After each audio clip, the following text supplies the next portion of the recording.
Beliau sehari-hari berprofesi sebagai dokter spesialis saraf di beberapa rumah sakit di Mojokerto. Jadi Bapak bisa komunikasi baik di rumah sakit maupun di beberapa marketplace yang bisa di halo dok, bisa di apa itu ada itu.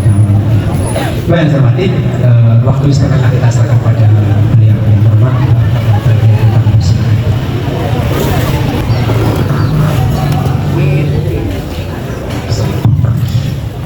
Jamaah sekalian saya cintai karena Allah. Assalamualaikum warahmatullahi wabarakatuh. Sampun sarapan ini apa saya? Alhamdulillah rabbil alamin. Assalamualaikum warahmatullahi wabarakatuh. Riyadhuru ala dini kulli wa kafa billahi syahida. Asyhadu an la ilaha illallah wa asyhadu anna Muhammadan abduhu wa rasuluh. Allahumma shalli ala Muhammad wa ala alihi wa sahbihi ajma'in.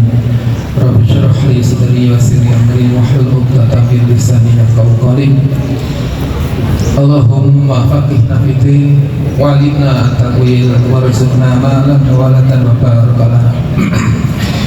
Bapak Ibu sekalian yang saya cintai karena Allah, alhamdulillah hari ini atas rezeki Allah semata saya dihadirkan 2 kali di sini. Ya, kemarin sebagai pengganti, kemudian dijadikan pembicara kedua karena pembicara pertamanya luar biasa, sudah bisa jadi pendengar aja. Ternyata oleh takmir diagendakan pada hari ini, dan saya bersyukur Bapak sekalian. Biasanya setiap hari Sabtu Ahad saya pulang ke Kediri karena ada 1 kunci surga di dunia masih tersisa. Ya, cuma saya ada ibu saya di sana. Sampai ada kajian ini saya mesti izin pada beliau, Bu saya nggak pulang, boleh nggak? Bu saya bilang bisa pulang nggak apa-apa, semoga lancar, ibunya bermanfaat. Ya, Bu sekalian, saya di sini berdiri sebagai seorang dokter. Saya bukan seorang ustaz, gitu ya. Ibarat sebuah perguruan silat, Bapak sekalian. Seorang yang sedang belajar kemudian dinyatakan lulus oleh gurunya, kemudian dia suruh melalang buana untuk mengasah ilmu silatnya, ya, sampai di akhirnya kemudian dia menjadi seorang pendekar. Ya tentu pengalaman semakin hari, asam garam semakin hari itu akan semakin berkembang, sampai akhirnya dia bisa merumuskan suatu teknik-teknik yang lebih praktis dan lebih detail, gitu ya. Kalau dalam bahasa persilatan itu bukan lagi kembangan dari sebuah gerakan indah ilmu, tapi sudah pukulannya mematikan. Paham ya? Nah, Bapak sekalian, hari ini saya mencoba untuk itu, ya, dari pengalaman sejak 14 tahun saya diberi oleh Allah rezeki dan amanah ilmu sebagai dokter saraf. Ternyata Bapak sekalian, dalam perjalanannya kalau kita harus terus mengasah ilmuwan kita, ternyata ada beberapa inti-inti, ya, kesimpulan-kesimpulan dan jalan pintas yang sebenarnya itu menjadi awal dari sebuah penyakit, dan sebenarnya tidak relatif susah ketika itu diatasi, karena kalau itu bisa diatasi maka itu akan mencegah terjadinya sesuatu yang lebih besar. Bapak sekalian, saya sering berkata pada pasien saya, gitu ya, saya lebih fokus pada mencari penyebab dari suatu gejala penyakit yang dikeluhkan. Ya. Kalau kita hanya fokus untuk berbicara tentang apa yang dilakukan ketika keluhan pasien itu muncul, maka begitu dia mendapatkan obat dan keluhan itu hilang, dia merasa nyaman. Tetapi ketika penyebabnya tidak kita cari, kita kejar, kita temukan, ya, maka begitu obat itu habis, maka keluhan itu akan muncul lagi.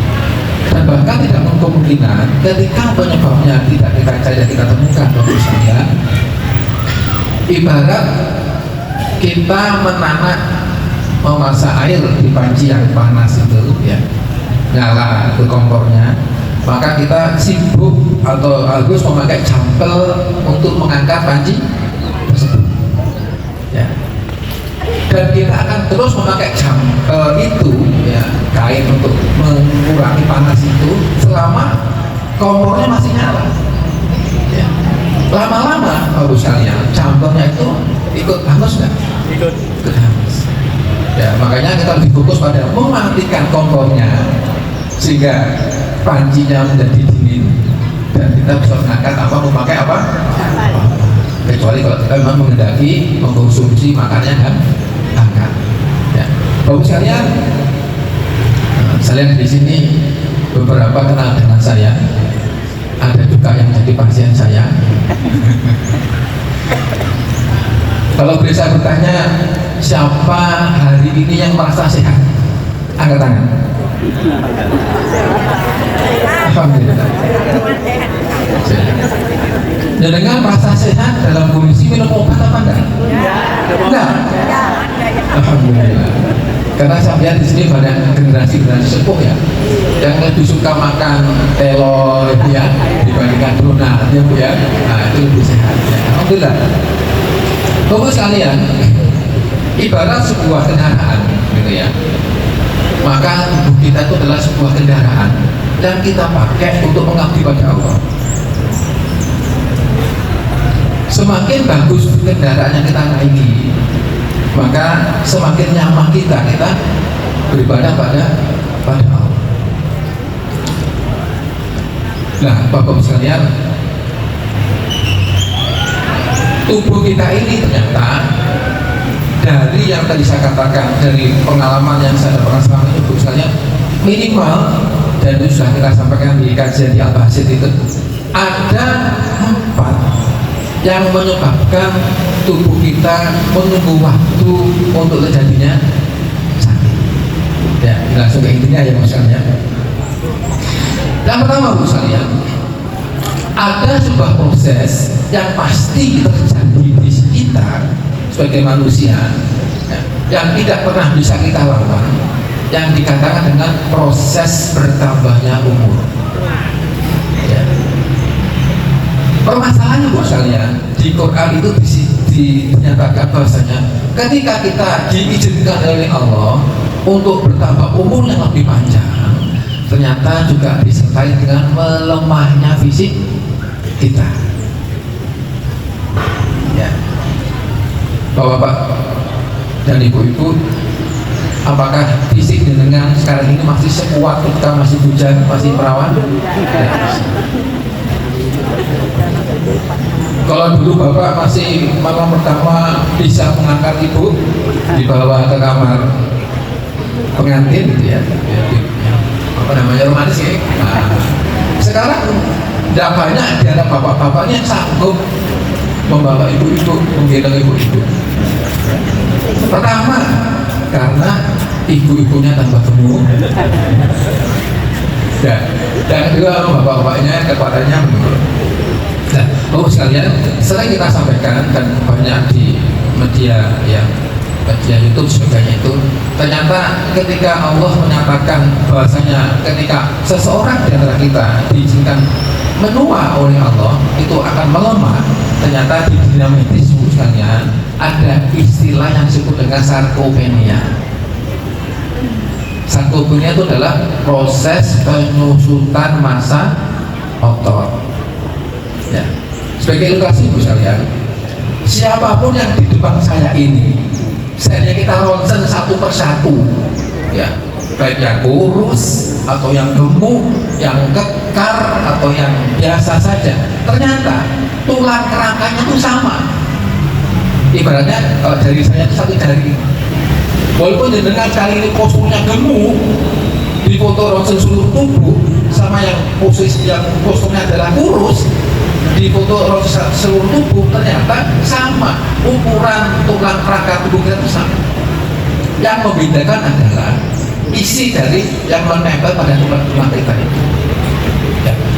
Tulang kita itu dikandani minimal adalah otot, lemak, dan organ-organ tubuh yang lain.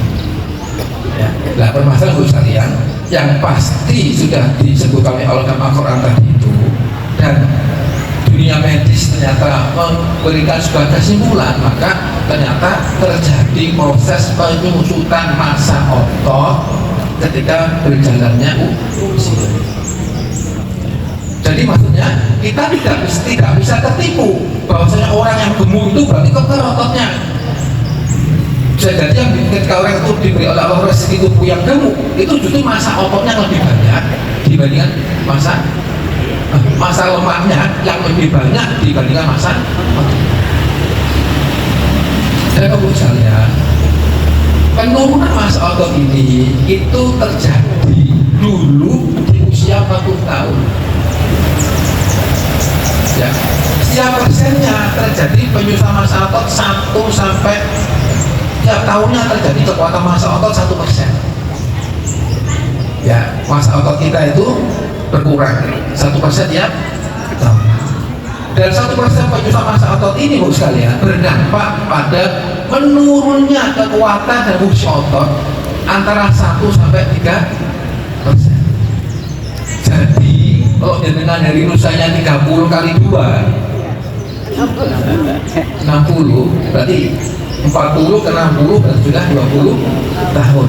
Dan dengan mengalami masa 1% dari 20 tahun. Ya. Dan itu sekarang dengan menurunnya kekuatan dengan 1 sampai 3%. Dan ternyata misalnya dengan kemudahan teknologi yang ada, contohnya bapak-bapak jenengan kalau ke masjid jalan kaki apa naik sepeda motor? Beneran. Lebih suka ke pasar jalan kaki apa naik mobil? Ya, bagus sekalian. Ternyata yang mengejutkan proses penyusutan masa otot ini itu maju. Yang dulunya diawali di usia 40 tahun, sekarang banyak yang terjadi ketika menginjak usia 30 tahun. Karena kemajuan dari teknologi plus intinya kita malas ya.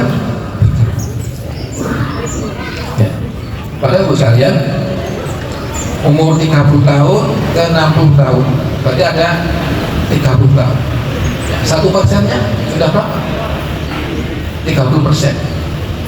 Kalau itu dikalikan 2% sudah 60%. Artinya Bu sekalian, ketika kita sekarang punya umur 60%, maka hampir kita sekarang berumur 60 tahun, maka hampir 50% kekuatan otot kita menurun. Makanya kakek-kakek yang berusia 60 tahun sangat sedikit yang masih mampu, jangankan ngangkat istrinya dibawa ke kamar pengantin, mengangkat cucunya pun banyak dari kita sudah tidak sanggup lagi. Maka ibu sekalian, ketika masa otot kita menurun, maka kita akan kembalikan pada fungsi otot. Fungsi otot yang pertama adalah membantu tegaknya tubuh kita ini. Jadi misalnya saya berdiri ini, maka otot betis saya depan sama otot betis saya belakang itu sedang kontraksi mengendur sehingga saya bisa berdiri. Ya. Otot punggung saya dan otot perut saya juga sedang berkoordinasi. Ya, ketika saya bungkuk ini harus kontraksi agar saya bisa tegak. Ketika akan mengendur saya harus. Nah, makanya jangan heran kalau kita berdiri lama atau kita berdiri lama, maka kita akan merasakan capek di betis kita. Bahkan punggung kita pun juga capek. Artinya apa sekalian? Otot itu berfungsi untuk kekuatan tubuh kita. Semakin orang itu ototnya besar, tubuhnya kekar, misalnya bukan gemuk, ya kekar, maka dia identik dengan ketuk. Para pekerja kasar, ya, yang lebih dominan ke fisik, kalau ngelihat fisiknya bagus nggak? Bagus.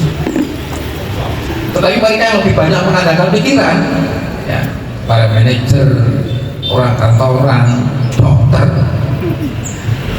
ya, maka tubuhnya gede, misalnya kekar, tapi lemaknya yang lebih ya. Dan masa otot itu sekalian, ketika dia mempunyai jumlah yang besar, volume yang besar, yang dia identik dengan kekuatan bahu sekalian, maka dia akan membantu agar beban tubuh ini tidak tertumpu langsung pada tulang. Ya, kalau dengan pelajaran SMP atau SMA yang jurusan IPA, dengan pasti mengenal yang disebut dengan gaya fisika kan. Ya, ketika kita punya beban tubuh, ya gambarannya misalnya paling ringan ya, sokok saya ini beratnya 5 kilo, ya, misalnya 5 kilo, lumpi, jajan sebagainya itu, maka beban itu akan langsung tertumpu pada kepala saya dan diteruskan lurus oleh tulang tubuh saya. Kalau saya punya otot yang kuat, otot leher kuat sebagainya, maka beban ini akan diredam oleh kontraksi otot tersebut. Tetapi kalau saya orangnya kurus, masa otot saya sedikit, maka beban tubuh itu langsung tertumpu pada makanya Bu sekalian, orang yang sarkopenia dia akan mengeluh pertama gampang capek. Orang yang masa ototnya sedikit akan mengeluh gampang capek. Jadi kalau sering mengeluh betis saya kok gampang sakit, punggung saya gampang sakit, tangan saya ini ya, mulai dari nama saraf Bu yang penyakit kita temukan, mulai dari finger, dari jari, dari di sini pergelangan ini, khususnya ibu-ibu muda yang gendong anak ini kan ya akan jadi di sini ya, ada namanya penis elbow dari di otot sini ya, kemudian frozen shoulder dari bahu. Pernah kan ngalami atau low back pain yang di punggung atau mialgia dari otot-otot kaki dan sebagainya, itu adalah bukti bahasanya ototnya kelelahan ketika dia menahan. Ya. Nah kalau itu terus-terusan Bu sekalian, otot tidak mampu membantu menahan beban tubuh, maka beban tubuh itu akan ketemu pada tulang. Yang kalah pertama kali adalah sendi-sendinya. Mas Ewo, pernah lihat pemain bola voli Bu? Nah, yang pernah kalau Megawati, ini ibu-ibu itu lagi Megawati ya. Mencolot dhuwur ya, nah ini sedang liga voli kan ya. Pemain bola voli itu buat sekalian dituntut untuk meloncat setinggi-tingginya. Ini nggak bisa bayangkan apa yang terjadi pada tulang lututnya. Tapi kenapa para pemain voli sangat jarang yang mengeluhkan lututnya sakit? Karena apa? Mereka melatih agar otot-otot pahanya itu kuat sehingga bisa meredam ketika mereka harus turun setelah meloncat. Beda dengan seseorang yang tidak melatih, ya kalau saya bandingkan dengan pemain bola voli itu bisa ya, melatih otot pada pahanya, maka tulang sendi lututnya akan terkena. Jadi kalau di ronsen nanti Bu sekalian, tulang rawannya menipis, jaraknya memendek, ya jaraknya memendek dulu karena kena beban tubuh kan, ya kemudian tulang rawannya akan menipis karena gesekan, dan gesekan itu akan menyebabkan kerusakan dari struktur tulang rawan yang ada di. Jadi setelah ototnya kelelahan, tidak mampu menahan beban tubuh lagi, semua beban tubuh akan mengena pada tulang, akan terjadi perubahan anatomi tulang. Termasuk juga Bu sekalian, yang sering kita temui adalah pasien-pasien sepuh yang mengeluh nyeri punggung. Ya. Setelah kita ronsen Bu sekalian, ternyata ada yang tulangnya bengkok, ada yang mengalami pengapuran, ya tulangnya lancip-lancip. Ya, pengapuran itu sekalian saya gambarkan gini. Jangan tahu batu bata kan? Ya, batu bata ditumpuk tegak, ya, tegak. Maka batu bata yang bagus, maka pinggirnya masih tegak, lurus seperti itu. Ya. Ketika dia menahan beban tubuh, lebih tubuhnya berapa kali lebih, ya, dan dia tidak melatih otot punggung dan otot perut, maka beban tubuh akan langsung tertumpuk pada tulang. Gaya tubuh, beban tubuh akan langsung tertumpuk pada tulang. Tulangnya kayak kena beban, ya. Tulangnya akan memendek. Cuma masalahnya ketika batu bata itu pendek ya, namanya gitu, dia tidak cembung, tapi dia cekung. Dan ketika cekung itu pucuk yang licin. Ya, pucuk-pucuknya pinggir-pinggirnya tadi tegak lurus ini membusanya karena dia cekung, dia licin. Ya, lincip itulah busanya. Yang nyokrok. Berarti nyokrok ya? Mana sih bukan orang bangunan sini? Nyokrok pada syarat-syaratnya keluar di antara dua tulang itu dan menyebabkan jadi pada punggung yang menjalar ke bawah sampai ke kaki. Dan Bapak sekalian, banyak pasien kita yang kita temukan seperti itu. Contohnya, pernah datang ke kita seorang gadis, bu, nanti kan bu, kok ya ayo lah sama gadis datang, ya, masa mungkin mengeluh nyeri pada kedua lututnya, bahkan salah satu rusuknya lebih parah. Ketika kita lakukan sudah grade-nya sudah grade 3, grade 4, orangnya gemuk, juga ketutup tulang dan sebagainya. Ya, ketika datang ke kita, kalau dulu kita hanya fokus ngasih anti nyeri, dikasih glukosamin untuk melindungi lutut misalnya, dengan pemahaman yang kita dapatkan hari ini, kita hanya satu kata yang kita sampaikan, Bu, anak Anda tidak akan bisa sembuh dari radang sendi kalau masih ke, karena itu dampak dari beban tubuh yang langsung pada. Jadi misalnya itu yang kita temukan sarkop ya, banyak sekali kalah dulu ototnya, kemudian ulangnya ya. Makanya misalnya penyusutan masa otot ini harus dilawan. Ya. Teorinya apa Bu sekalian? Umur tidak bisa dimudahkan, bahkan ya, tapi masa otot bisa dimudahkan. Dan hanya ada satu kunci adalah melatih kekuatan otot dengan strength training, bahasa Inggrisnya. Kalau bahasa bangunannya adalah latihan berat. Dia ada berat, artinya melatih dengan berat.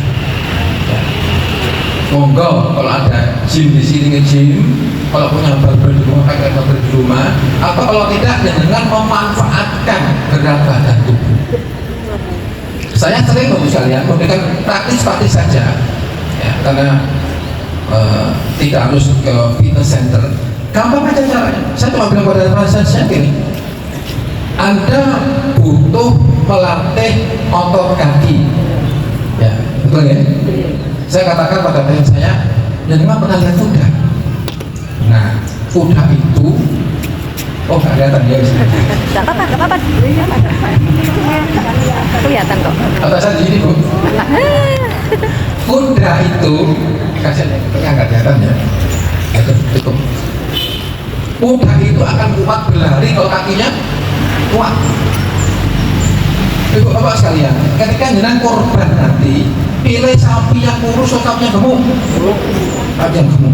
Kalau sapi gemuk itu kakinya nggak kuat, tempo nggak kan? Ya.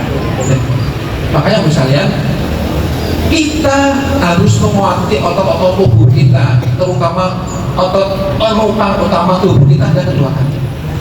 Artinya gampang aja, dengan pegang ini Bu ya, jinjit aja Bu, turun. Ya jinjit turun. Intinya cuma satu, ketika jinjit itu nafasnya dikeluarkan, ketika turun hirup nafas dan tidak memanfaatkan gaya gravitasi. Intinya turun, pelan-pelan, naik, pelan-pelan, naik keluarkan nafas, turun nafas. Ya, berapa kali? 10 kali istirahat 1 menit. Kalau masih kuat 10 kali bisa 1 menit.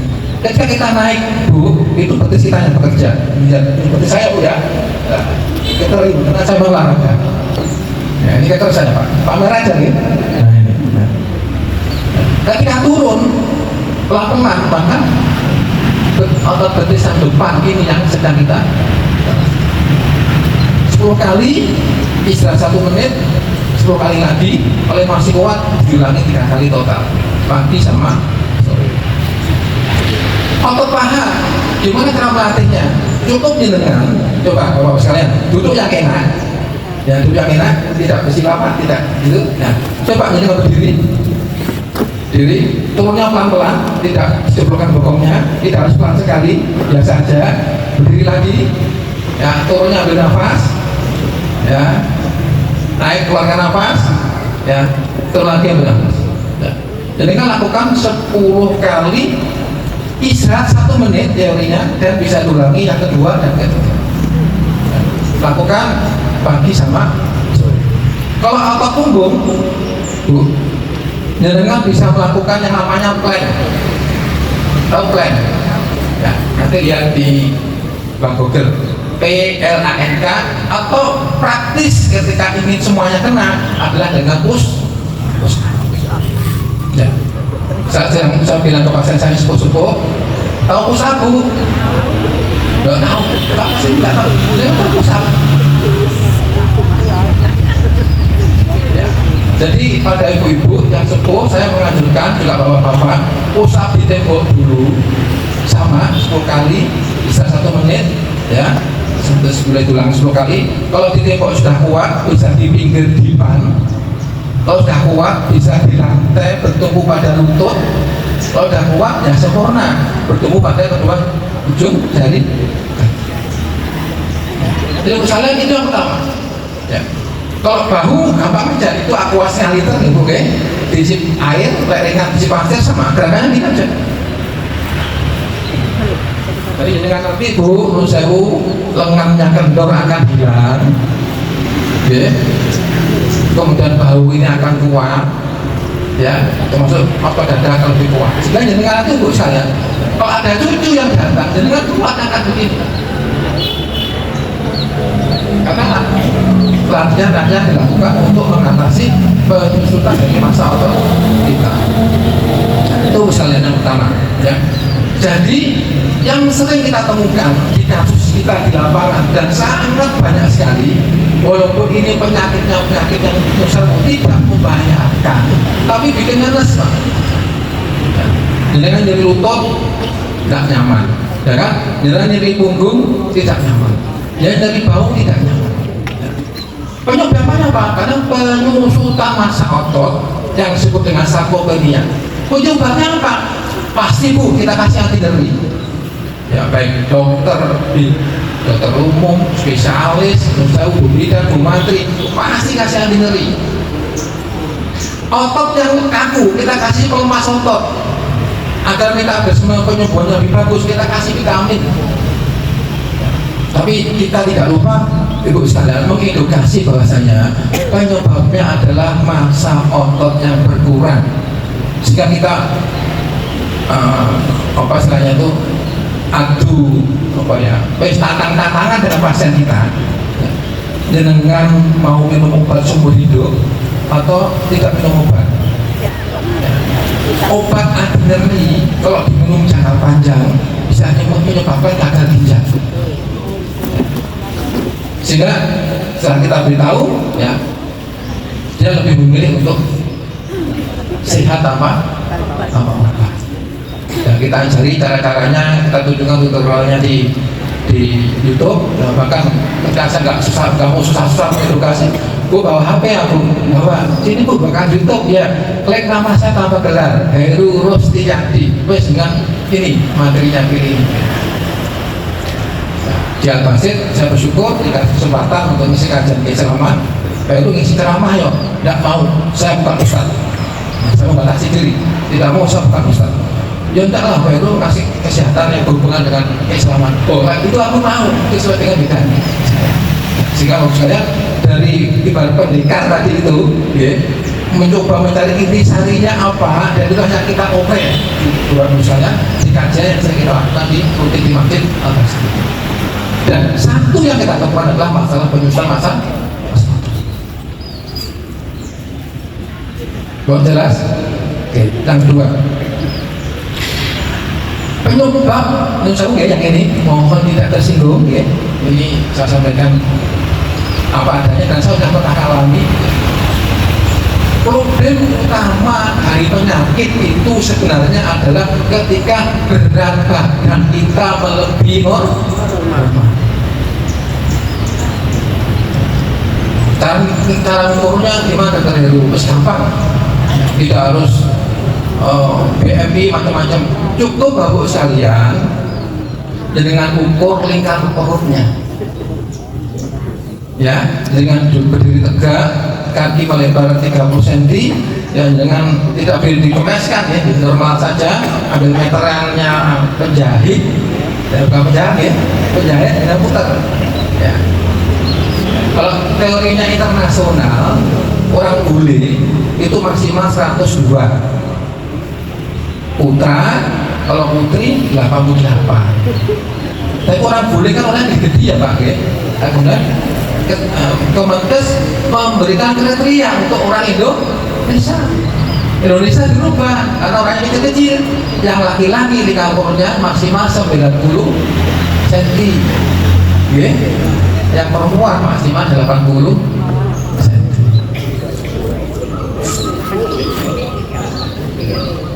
Tertawa frase. Terus saya misalnya senang pinter dengan fisik kita, ya. Saya pernah berat badannya 92, ya. Sekarang pernah turun ke Bucang 63, cocok dengan istri saya, ya. Ada orang dulu cocok susunya, gitu. Naik jadi 92, gitu ya. Terus mulai muncul sakit-sakitan, gitu ya. Ketika dicek labnya gulanya naik, stres Pak kita, karena tahu ilmunya kan. Tensi naik, wah, tensi tinggi itu bisa menyebabkan stroke, gagal jantung, gagal ginjal, stres kita. Artinya kita berupaya mencari sesuatu turun. Ramadan kemarin 72, betul, Pak. Sekarang naik lagi di 79 itu. Tapi dengan masa otot yang lebih, ya, lebih teker, lebih six pack keluar, keluar semua. Karena kita latihan melatih otot kita yang sedang mengalami penyusutan tadi kan, penyusutan masa otot. Kamu sekalian, kenapa? Dalam penting, saya sebagai pendekar para pesilat yang sudah senior menyatakan gemuk adalah masalah. Pertama, sekalian, gemuk akan memberikan beban lebih pada otot yang menyangga kekuatan tubuh dan tulang.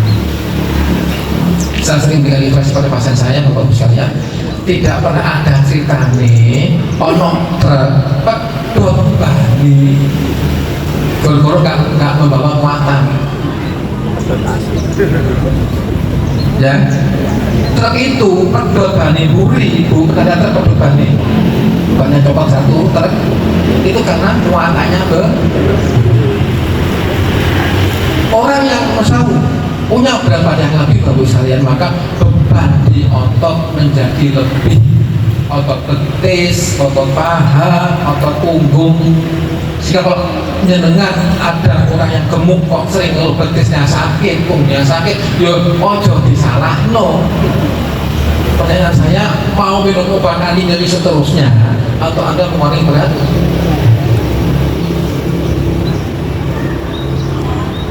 Saya sering kata kunci yang saya sampaikan, obat anti nyeri bisa menyebabkan gagal ginjal. Kayak dengan mau kena penyakit ginjal, cuci darah dan sebagainya. Ya, Bapak sekalian, cuci darah itu bukan obat, oke? Kayak baju ini, itu dicuci setahun seumur hidup satu kali apa setahun kita pakai itu? Orang yang cuci darah seminggu sekali itu awal, kalau dia tidak melakukan sesuatu yang ekstrim untuk penyembuhan, maka dia akan mengalami frekuensi seminggu sekali menjadi seminggu 2 kali. Ketika menginjak seminggu 3 kali itu rata-rata sudah tidak kuat lagi fisik. Itu, ya. Berat badan yang lebih berisiko menyebabkan beban yang lebih pada otot dan akhirnya merusak struktur anatomi dari tulang. Ring itu kalau masih kecil dia tegak Pak, ya. Makin tinggi, melengkung nggak dia? Melengkung. Sama. Orang yang musau dengan berat badan yang lebih, kemudian tidak melatih otot tubuhnya, maka tunggulah waktu akan terjadi perubahan anatomi tulang, baik itu di lutut maupun di tulang-tulang ruas punggung. Ya, dan sekalian, Ternyata yang kedua dari bahaya musau orang yang punya berat badan lebih itu seringkali beriringan dengan gula darah yang tinggi. Awal salah satu pintu masuk orang terkena diabetes mellitus adalah kegemukan. Bagus sekalian, ada seorang pakar diabetes mengatakan gula darah yang tinggi di tubuh kita itu gampang berikatan dengan protein, namanya glikasi. Permasalahannya adalah bagus sekalian, dinding pembuluh darah kita, baik arteri atau vena itu dari protein. Dan ketika darah yang lewat di situ, baik darah arteri atau darah vena, itu kadar gula darahnya tinggi, misalnya yang gampang berikatan, ya bahasa medisnya inflamasi. Profesor itu memberikan istilah yang namanya glikasi, mudahnya berikatan gula darah dengan protein, maka akan terjadi pengendapan di situ. Bapak sekalian, coba angkat tangan. Siapa yang pipa air di rumahnya butuh? Angkat tangan. 1, 2. Butuh. Lalu yang dengan apa Pak? Bongkar. Diogrok-ogrok, aja dibongkar kan? Bikin akan sambung. Ada yang teorinya diogrok-ogrok, ada yang teorinya dimasukkan alat, dilebarkan, ada yang diunyah-unyah ditarik, kalau enggak ya di-bypass, bikin seorang.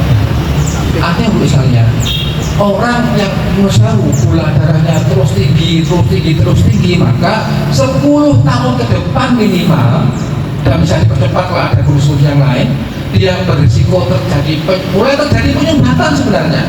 Cuma secara klinis akan muncul minimal 10 tahun ke depan.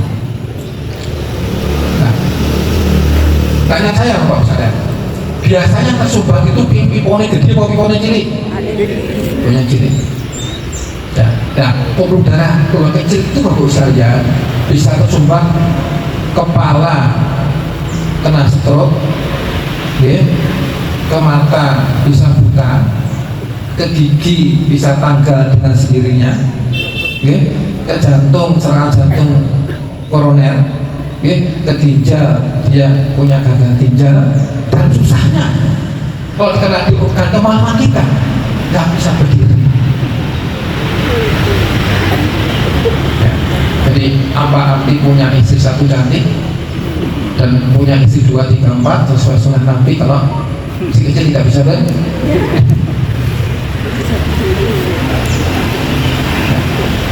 Sebentar sekalian, kita bingung, kita sibuk dengan obat pengencer darah agar darah yang kental menjadi encer, dikasih anti kolesterol agar kolesterolnya itu turun, dikasih vitamin otak agar ketika terjadi penyumbatan itu yang menyebabkan suplai darah otak nggak maksimal, dikasih obat vitamin otak agar strukturnya membaik. Kita lebih fokus di situ, tapi kita tidak pernah berpikir bahasanya penyebabnya adalah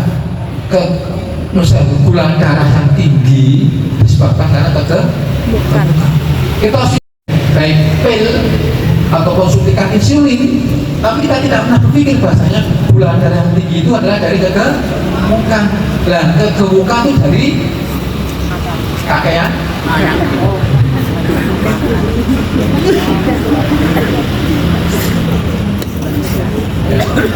Coba sekalian ke pasien kita, ya, dok, kok gula saya masih tinggi?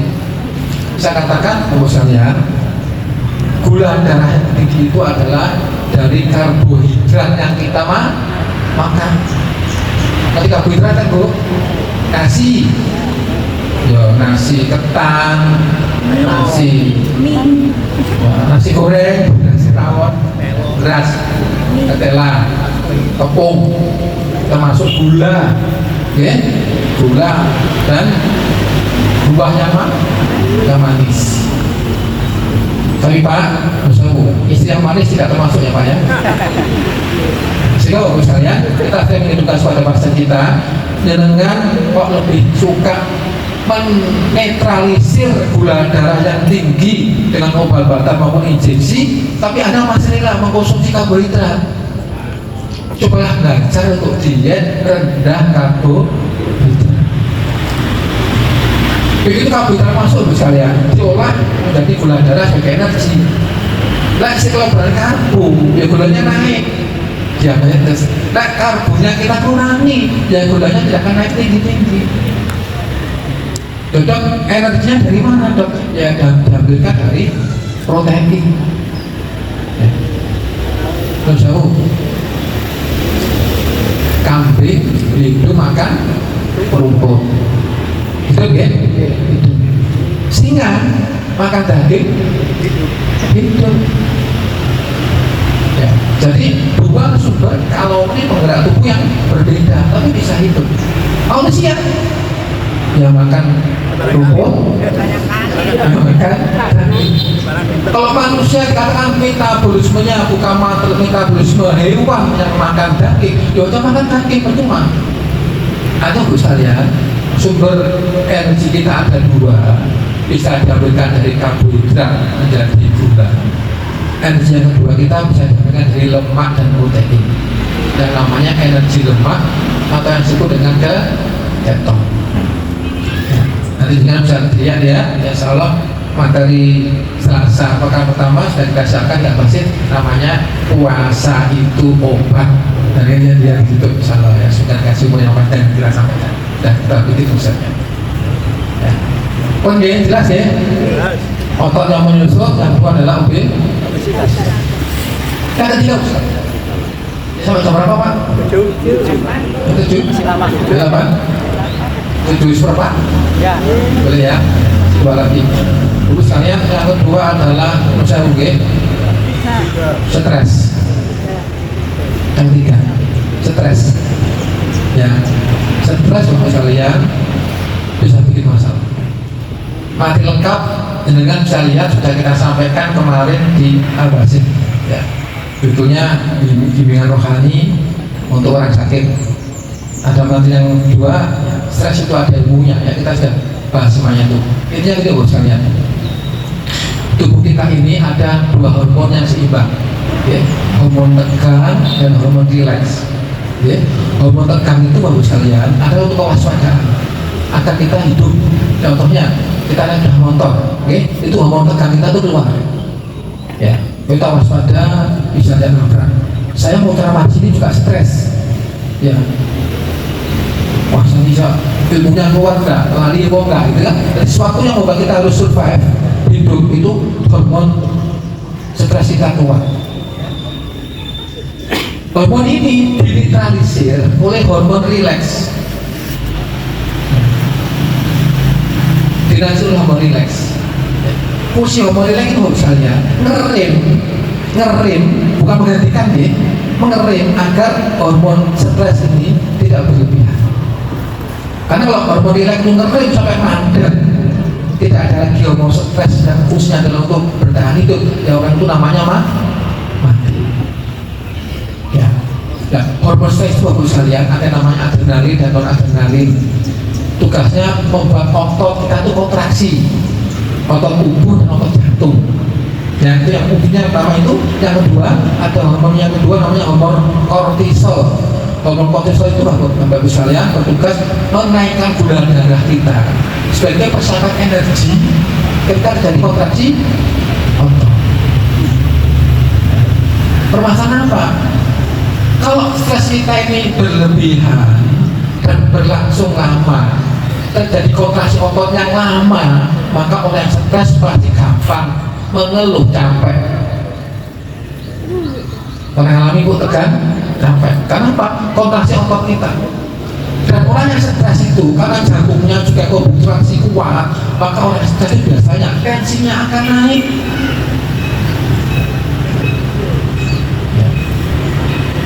Dan kalau ini lama-lama terus tensi terus tinggi, ya jangan disalahkan buat dia terkena stroke, terkena jantung koroner, termasuk bapak sekalian, darah tinggi bisa menyebabkan gagal ginjal.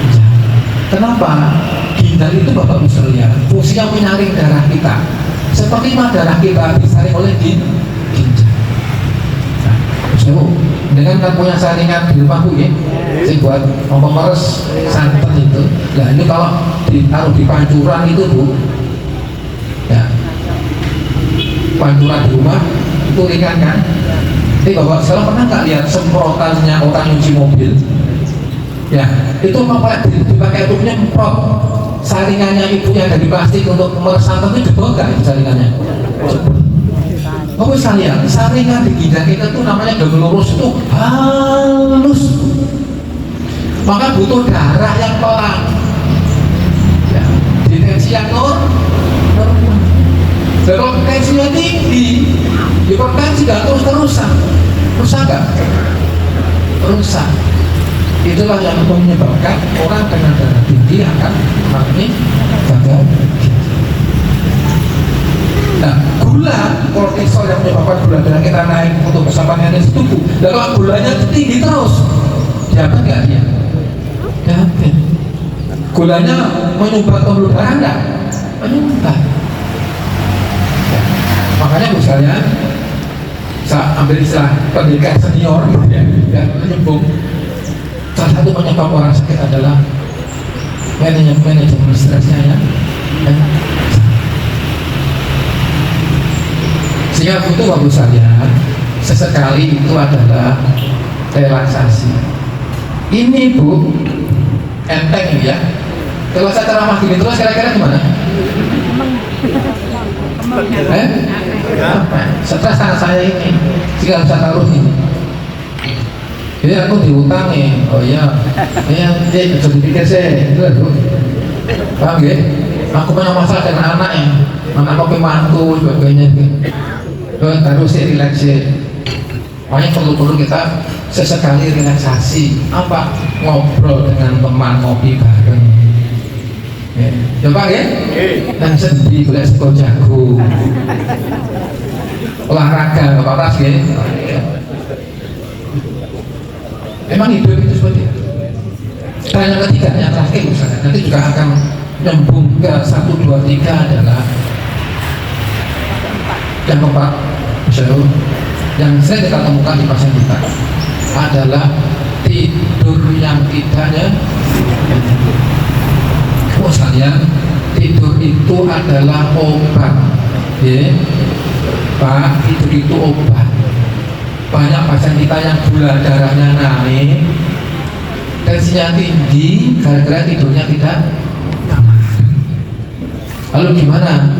Fungsi tidur yang gimana cara tidur kita yang benar agar tidur bisa menjadi obat? Bagus sekalian, pertama, okay.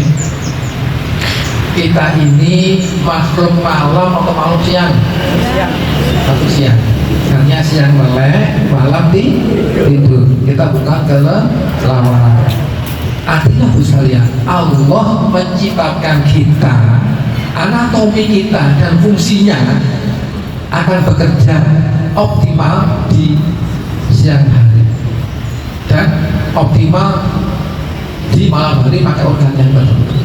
Jadi Allah mendesain tubuh kita, malam itu melek, siang itu melek, malam itu tidak. Ayatnya jelas ya. Yang Quran ada beberapa ayat yang banyak, termasuk banyak ya. Ini yang pertama itu. Kemudian ilmu kedokteran berkembang lagi. Ada apa sih dengan tubuh kita kok diciptakan oleh Allah seperti itu? Yang kedua adalah yang disebut dengan namanya ritme sirkadian.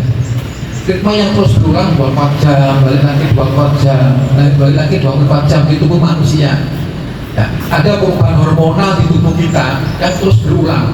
Ketika ada matahari datang, hormon ini yang bekerja. Ya, ketika malam hari, hormon ini yang bekerja. Itu terus berulang. Namanya ritme sirkadian. Kemudian dua lagi oleh kedokteran.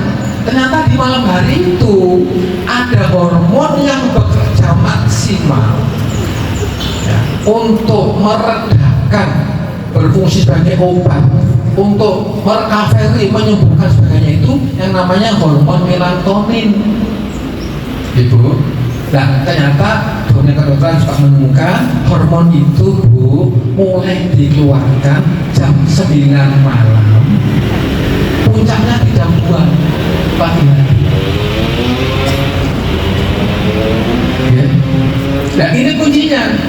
Ketika seseorang di antara kita bisa menjamin mulai keluar jam 9 malam, puncak jam 2, ya ketika puncaknya itu tubuh jadi segar dan sebagainya, hormon-hormon stres akan turun ya. Kalau kita bisa menjamin bahasanya jam 9 malam nih Pak sampai jam 2 pagi ya Bu, kita bisa tidur lelap ya, maka tubuh kita sedang mengalami proses penyembuhan. Ini kuncinya. Sehingga kemudian muncullah teori yang namanya sleep hygiene, bersih, tidur yang bersih. Kalau saya mengistilahkan tidur. Enak di Pak tol lewat jalan macet. Jadi sleep hygiene ini Bu menyimpulkan, mensaripatikan 3 teori tadi itu tentang manusia anatomisnya itu. Dia mempunyai sebuah teori yang pertama, memastikan agar jam 9 kita sudah persiapan tidur ya. Sampai lelap sampai jam 2, maksimal jam 10 nah, kecuali pada orang tertentu ya nanti ya, yang pekerja malam sebagainya. Apa yang dilakukan agar kita bisa tidurnya itu menjadi tidur yang kayak tol tadi baru sekalian? Yang pertama, monggo pertama jam 9 itu, atau lebih awal lebih bagus, dengan masuk kamar mandi, okay? Pipis, ya tidak ngompol. Coba bilang orang tua tak ngompol, saya kan masih ngompol kadang-kadang. Dan kalau keselan kan bener ngimpi Pak, ngimpi apa? Nguyuh. Orang terus galah, boleh. Jangannya teman saya itu petanda kalau kita sedang stres. Jadi jam 9 atau jam 8 kamar mandi, pipis, sikat gigi untuk menjaga ini gigi kita biar awet untuk makan enak ya. Yang ketiga, berwudu. Oke, hadisnya nanti Ustaz yang bahas. Saya nggak sekarang.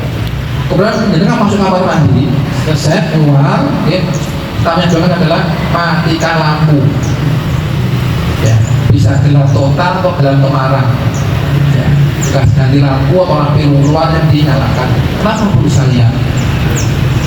Ketika kita ada sinar matahari gini masuk ke mata saya terus ke belakang, ada fungsi otak-otak yang menyatakan ini siang, hormon ini yang keluar gelap ya. Kalau ini gelap yang muncul, tidak ada rasa gelap, maka otak kombinasinya, gelap ini, hormon ini yang keluar. Dan hormon melatonin itu Bu, yang berfungsi untuk pemulihan tidur itu sangat terbantu keluarnya kalau suasana kamarnya gelap. Kalau remang-remang Boleh. Bahasa saya gitu, masuk bahasa saya. Tidak turun lagi, kuning mati berdiri, gak saya turun ya. Jadi dalam itu bisa membantu. Yang kedua, taruh HP ya. Benar kalau lihat HP Pak, Bu, bikin tidak tidur ya.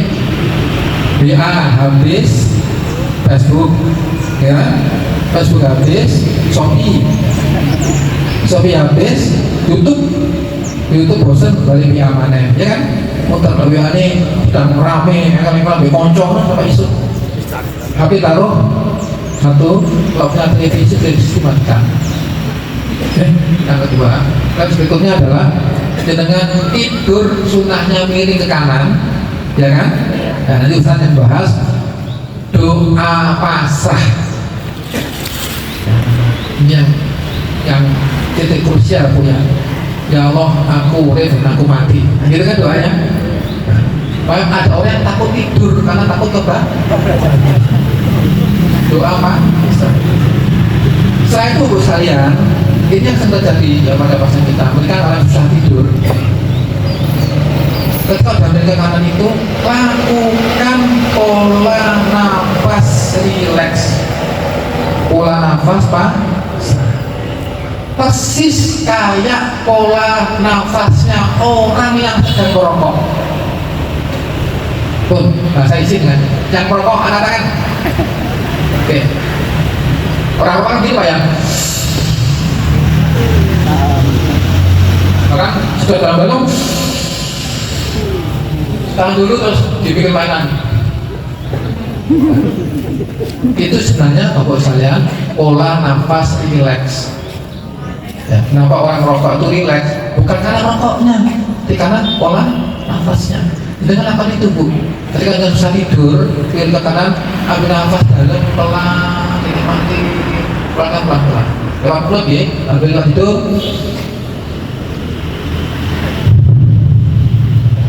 Pelan-pelan mulut.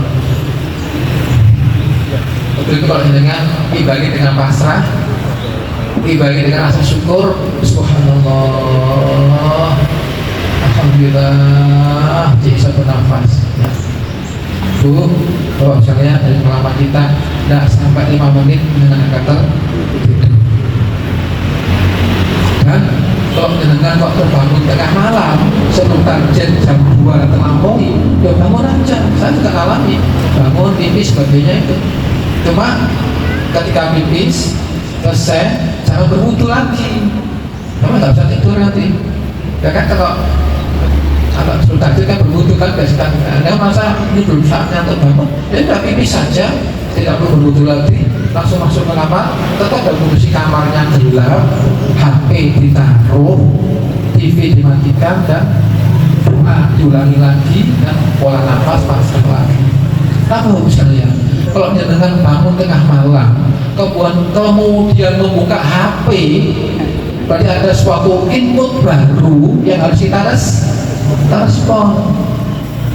Baik itu suatu yang menyenangkan, kita ingin segera matahari terbit untuk mendapatkan suatu menyenangkan itu.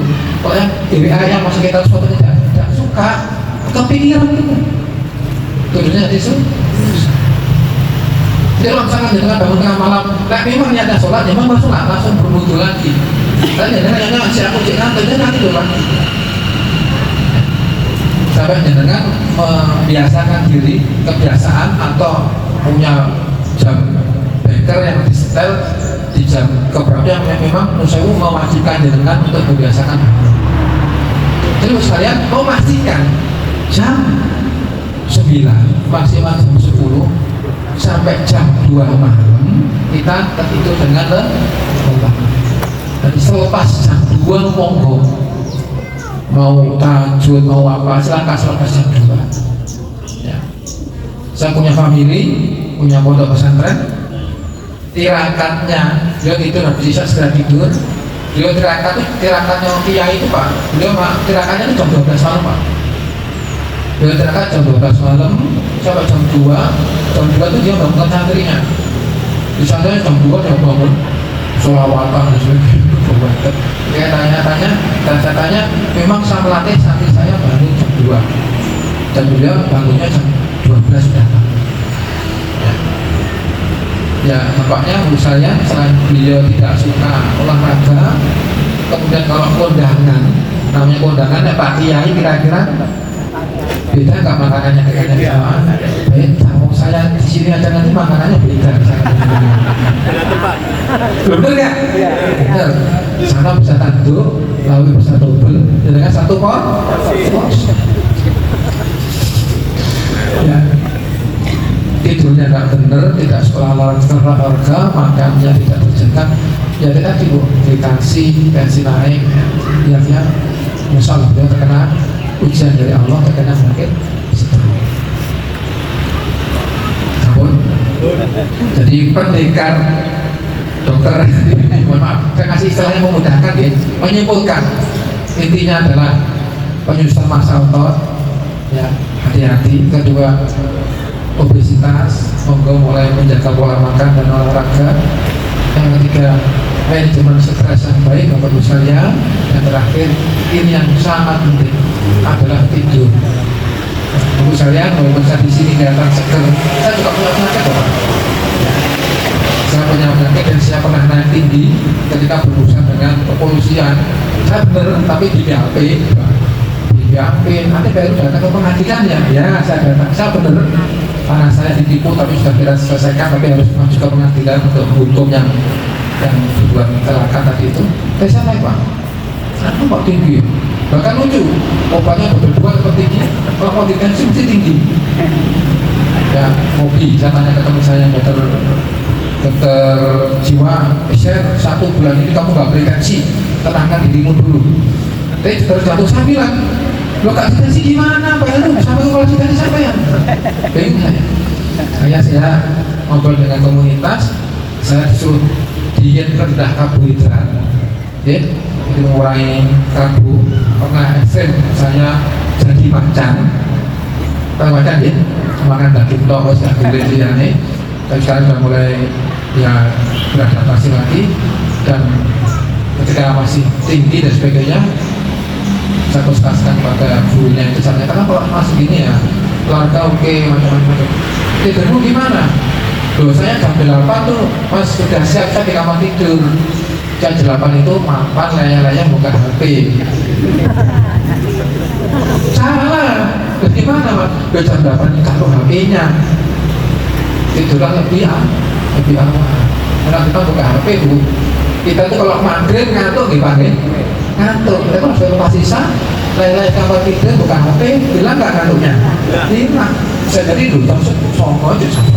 Tadi tadi maksimal jam 10 kok kan gitu kan? Jam 10. Cuma zaman Korea ini. Sampai malam.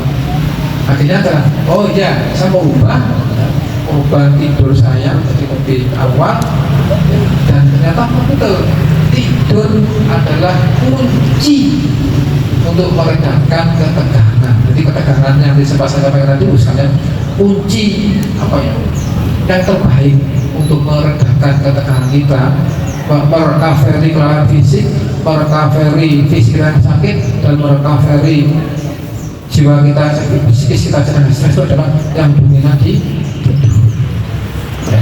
Jadi kalau misalnya tidurnya diperhatikan, pastikan jam 9 sampai jam 2 malam kita sedang tidur dengan lelap. Sampun? Jelas ya?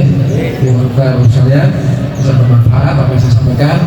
Ini saya simpulkan dari kita mengevaluasi pasien-pasien kita, dan juga untuk sekarang berkah ya, berkah ketika kemarin ya Muhammadiyah dan Bang Al-Bajid itu meminta saya isi kajian kayak selama saya sudah baca lagi ya, sakit itu akan memberikan hikmah dan sebagainya. Materi-materi yang kita sampaikan di Al-Bajid tidak hanya sekedar medisnya saja, rahasianya apa sebenarnya kita coba kupas, dan alhamdulillah misalnya Allah memberikan ilham sehingga banyak terobosan-terobosan trik-trik materi yang akhirnya kita sampaikan di Al-Bajid itu. Saya mohon maaf agak lama sampai ke materi hari ini, semoga bermanfaat karena kita hidup lebih sehat lagi. Tubuh kita adalah mobil kita ya, kita mau punya mobil yang nyaman atau mobil yang tidak nyaman, dalam rangka kita beribadah pada Allah Subhanahu wa ta'ala. Di satu usia kalau ada kesalahan dipakai, kalau ada kebenaran semata karena dari Allah. Al-haqqu min rabbika fala takunanna minal mumtarin. Kalau benar datang dari Allah, dan janganlah kalau orang yang ragu. Assalamualaikum warahmatullahi wabarakatuh.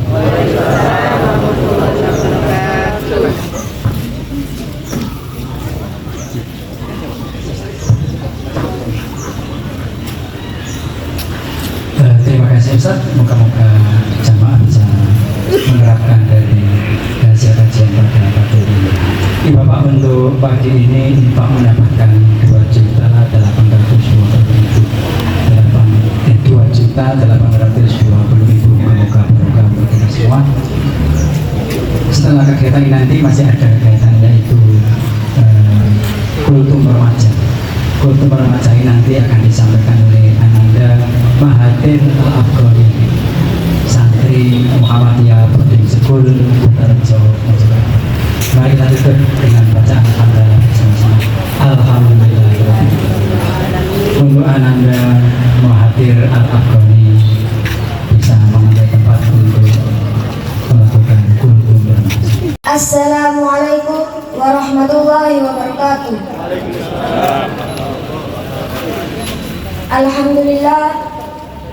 Alhamdulillahi rabbil alamin, wal aqibatu lil muttaqin, wala udwana illa 'alal zalimin. Asyhadu an la ilaha illallah al-malikul haqqul mubin, wa asyhadu anna Muhammadar Rasulullah shadiqul wa'dil amin. Amma ba'du. Pertama-tama marilah kita panjatkan puji syukur kehadirat Allah Subhanahu wa taala yang telah melimpahkan rahmat, kesehatan dan hidayahnya kepada kita semua, sehingga kita dapat berkumpul di tempat ini tidak kurang suatu apapun. Kedua kalinya, semoga sholawat serta salam tetap tercurahkan kepada junjungan kita, Nabi besar Nabi Muhammad Sallallahu Alaihi Wasallam. Hadirin yang berbahagia, sambil menikmati hidangan yang telah disediakan, izinkanlah kami menyampaikan kultum singkat tentang pentingnya mencari ilmu. Dengan pangapunten Bapak Ibu, sebagaimana yang telah panjenengan ketahui bahwa Islam telah mewajibkan mencari ilmu tanpa pandang bulu. Pria, wanita, kecil, besar, tua, muda, bahkan kakek-kakek dan nenek-nenek. Terus lihat Bapak Ibu, Rasulullah Shallallahu Alaihi Wasallam bersabda, "Talabul ilmi faridatun ala kulli muslim wa muslimat," yang artinya mencari ilmu itu wajib atas setiap orang Islam, baik laki-laki maupun perempuan. Wa qala aidan utalabul ilma minal mahdi ilal lahdi, yang artinya carilah ilmu sejak dari buayan hingga masuk liang lahat. Hadirin yang berbahagia, ketika Rasulullah Shallallahu Alaihi Wasallam memerintahkan umatnya untuk mencari ilmu, bukan berarti beliau itu suka main perintah di Bapak Ibu, tetapi itu adalah salah satu wujud kasih sayang beliau terhadap umatnya. Sama halnya ketika Bapak Ibu menyuruh anaknya makan, "Nak, dari pagi kamu belum makan, ayo segera makan." Kenapa Bapak Ibu menyuruh anaknya makan? Jawabannya jelas, supaya sehat, tidak jatuh sakit, atau tidak kelaparan. Terus ya Bapak Ibu, begitu juga Rasulullah Shallallahu Alaihi Wasallam mewajibkan umatnya untuk mencari ilmu, karena banyak sekali keuntungan mencari ilmu. Di antaranya adalah satu, diangkat derajatnya. Allah Subhanahu Wa Taala berfirman, "Yarfa'illahu alladziina aamanu minkum walladziina utul ilma darajat." Kedua, dimudahkan jalannya menuju surga. Rasulullah Shallallahu Alaihi Wasallam bersabda, "Man salaka tariqan yaltamisu fihi ilman, sahalallahu lahu bihi tariqan ilal jannah." Yang ketiga, bahagia di dunia maupun di akhirat, sebagaimana Rasulullah Shallallahu Alaihi Wasallam juga bersabda, "Man arada dunya fa'alaihi bil ilmi, wa man arada al-akhirah fa'alaihi bil ilmi, wa man aradahuma fa'alaihi bil ilmi." Dan masih banyak lagi keuntungan pencari ilmu yang tentunya kalau tereng sanggup mengapalkan sedaya ya Bapak Ibu. Pramila menika santen kaya klapa, cekap semanten atur kula. Berangkat ke sawah jangan lupa sarapan, bila ada yang salah mohon dimaafkan. Nun wal qalam wa ma yasturun. Assalamualaikum warahmatullahi wabarakatuh.